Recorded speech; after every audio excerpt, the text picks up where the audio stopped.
But listen, Ms. Pugh, don't speak over me. Ms. Pugh, just because you say respectfully does not mean that you get to interrupt me. That's disrespectful, right?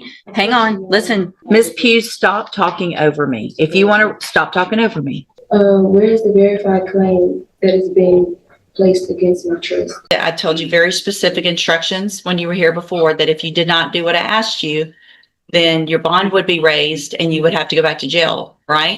Go back with the bailiff. You're going to make it worse if you don't.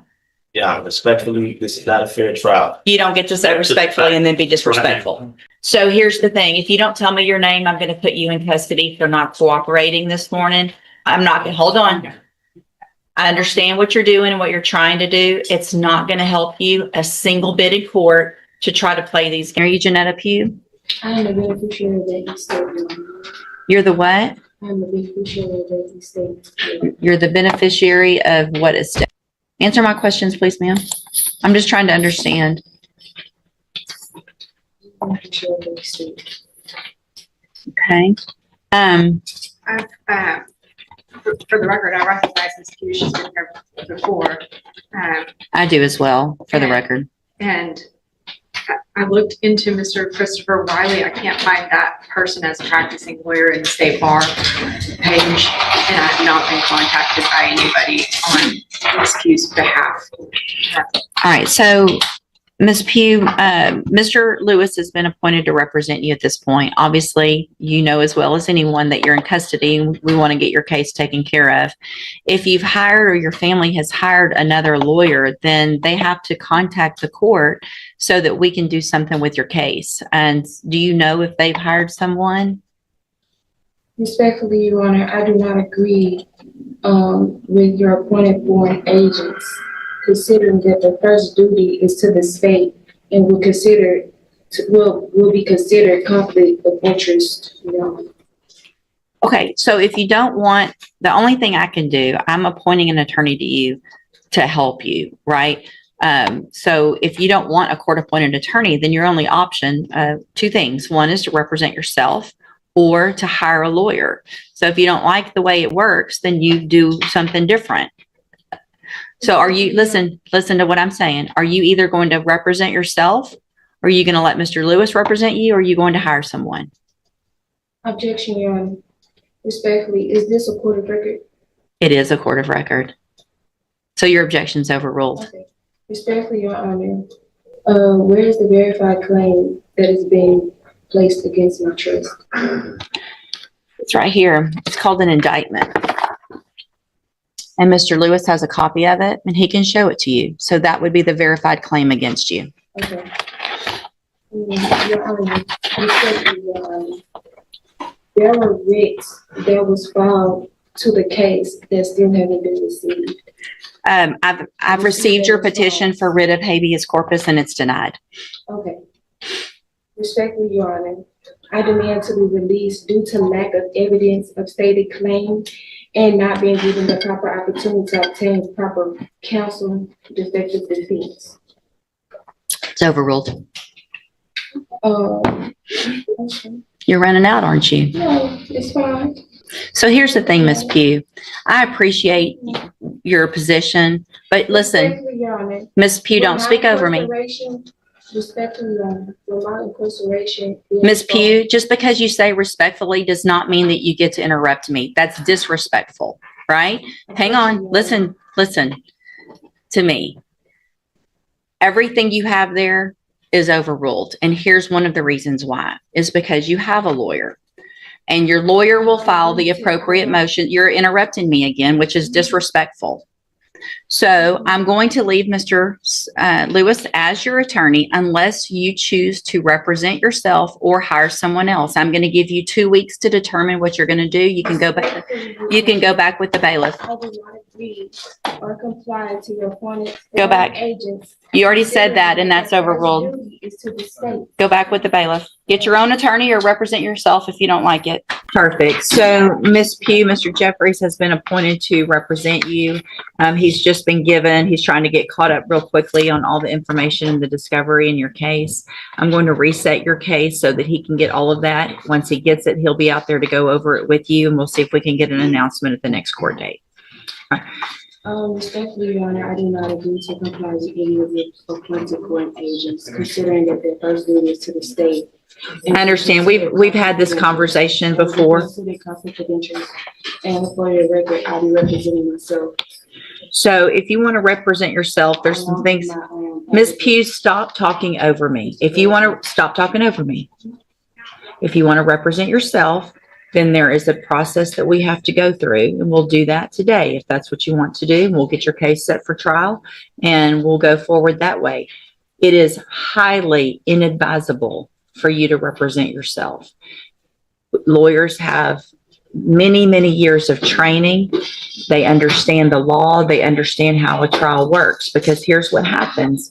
When you're in a trial and you represent yourself, you're expected to know and follow all of the rules of evidence, all the rules of procedure. And so you're really at a disadvantage if you don't know those things. And so you have to do everything just like the assistant district attorney would. And if you don't, you're going to be in front of a jury and it's going to show, and it's just not going to be, it usually does not work out in your benefit. But I have to go through with you some questions first before we do that. And then if you still want to do that, then there's a couple of things couple of options, and we'll go over those as well. Okay. So I am supposed to ask you, I'm going to go through these questions. I need you to answer them if you want to represent yourself, because this is required. All right. So have you ever studied the law? Okay. Have you ever represented yourself before in any kind of criminal matter? Okay. Do you understand the charges against you? I know we've been accused of. Okay. And so do you know, and we've gone over before, I think, what the range of punishment is if you're found guilty on a jury? Do you know what that is? Let's see. Hold on a second. Let me pull you up here. We'll go over that again as well. The date of that allegations from June 22nd of 2021. And what that means is if you're found guilty, that the range of punishment that the jury could give you is between 2 years as a minimum punishment up to 10 years in prison, anywhere in between. Do you understand? And you answer out loud just for the record. Do I understand? No, I don't understand. What do you not understand about that? I don't understand, Your Honor. So here's the thing. If you want to represent yourself by law, you have to be able to understand these things. Otherwise, I've got to appoint an attorney for you. So you can't just say, I want to represent myself because I don't like the attorney or I don't like the process. This is the process that you're in. You live in Texas, you live in the United States. This is the law that applies to your case. So what do you not understand about the range of punishment if you're found guilty? And that's what a jury's for, right? And so if you say you're not guilty, then you go in front of a jury and they determine, after they listen to the evidence, if you're guilty or not. That doesn't have anything to do with if they find you guilty, you understanding that they could send you to prison for between 2 years and up to 10 years. Do you understand that part?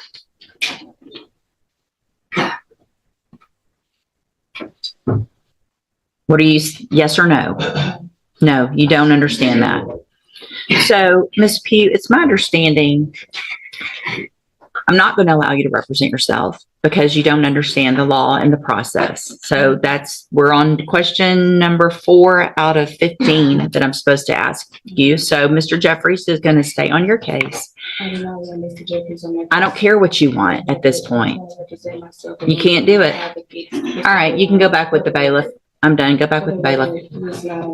Go back with the bailiff.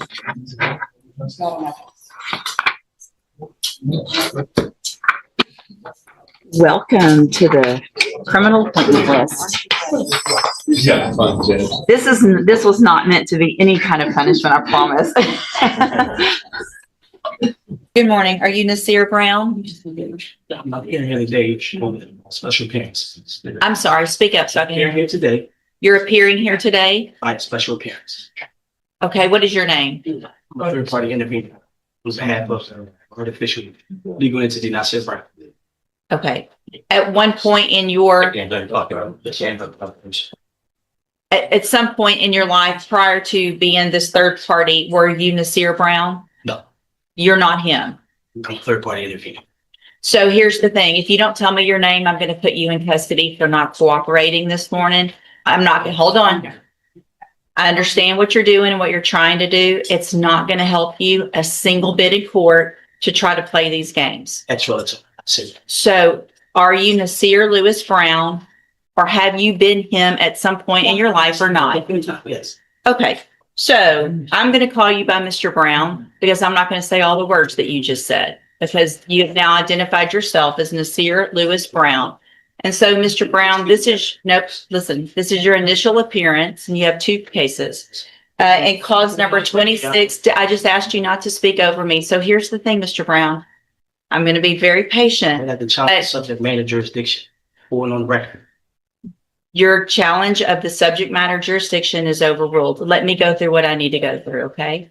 So this is your initial appearance, your first day in court. I'm required to go through what you're charged with by indictment.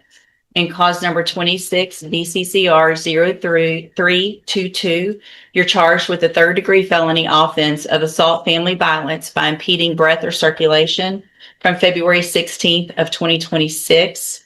And then in cause number 26, DCCR 0323,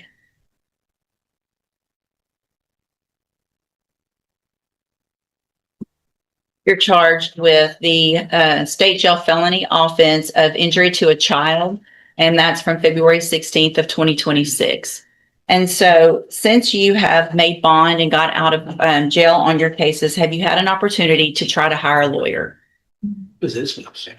Speak up so I can. Up and down. It's been up and down? Yes. Okay, so here's what I'm going to do, Mr. Brown, is I'm just like everyone else. I'm resetting your case about 30 days to give you some time to try to hire a lawyer. You need to try to get someone hired before the next court date. If you do, just bring the reset notice that you get today to that lawyer and they'll tell you what to do. If you're unable to hire someone before the next court date, then I'm ordering you to visit with at least 3 lawyers. They all charge different amounts. They have different payment plans. Bring me back the names of the lawyers that you've talked to so I know you're trying, and we'll discuss your options. If you don't do that, then when you come back, you run the risk of me raising your bond for not following that court order, and you would go back to jail. Do you understand? I'm sorry? Overstand. Say it again. Overstand. You overstand? Yes. Okay. What does that mean? Overstand. Do you understand what I'm saying, sir? I'll block. You'll oblige. I'll block. Yeah. Okay. You just determined to use different words and be difficult, aren't you? No. Okay. So as a condition of your bond, did you have a condition that you were not to have any contact or communication with the complaining witnesses in each of these cases, right? Okay. And so I want to make sure you understand the importance of that, and that if you do have any contact or communication with either of them, it would be a violation of that bond condition. If I find out, your bond would be raised and you would go back to jail. Do you understand that as well? Overstand. You overstand. Same thing. I'm going to guess that overstand is even better than understand. So you definitely know what I'm talking about, right? So we don't have any miscommunication today. You know exactly what I'm talking about. So I'm going to have you step in front of the clerk. You're going to sign a reset notice so you know when to be back in court, and take care of those things before the next court date. All right, step in front of the clerk. Nasir Brown.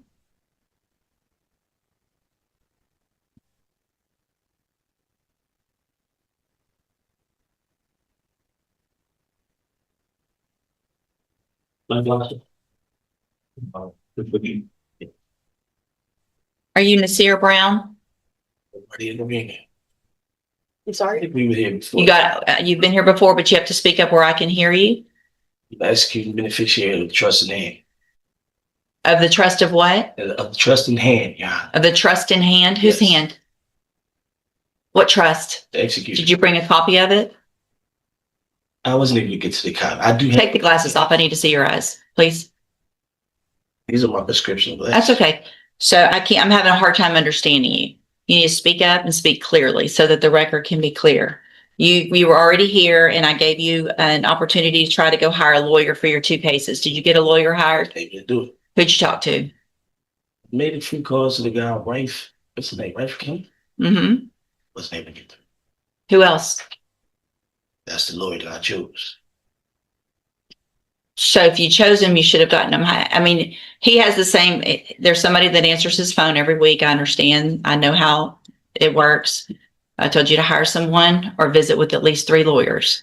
Made an attempt. You made an attempt.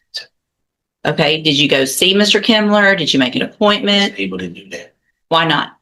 I'm not in a position to go back and forth in front of a lawyer that's in this state that I'm not from. This is foreign language. So here's the thing, Mr. Brown, I told you very specific instructions when you were here before that if you did not do what I asked you, then your bond would be raised and you would have to go back to jail, right? No. Yes, that's exactly what I say, because you've heard me say it probably 8 times already this morning. So at this time, Mr. Brown, because you did not do what I asked you to do or what I ordered you to do, I'm going to raise your bond. Challenge subject matter jurisdiction. That's overruled. Listen, Mr. Brown, I'm raising your bond to $100,000 in each of your cases for not following the court order. Go back with the bailiff. Go back with the bailiff. Go back with the bailiff. You're going to make it worse if you don't. Yeah, respectfully, this is not a fair trial. You don't get to say respectfully and then be disrespectful. Go back with the bailiff. She started. Don't make me lay hands on you, Why would you lay hands on me? because you're not doing what I'm telling you, now go. Mr. Brown, She go you back. need to go back with the bailiff. Right now, I've raised your bonds. You have to go with the I am bailiff. not a threat to any officer. You through in, Judge? Yes, I'm through. I am not a threat to any officer. Let's go. Why are hands on me? Yeah. Why are I hands told being you, put I told you I was gonna put hands on you. Why are hands being put on? Y'all see this on the camera? And right there, put your hands on the wall. Okay, put your hands on the wall, because you're not listening. Don't listen. I don't. How's that?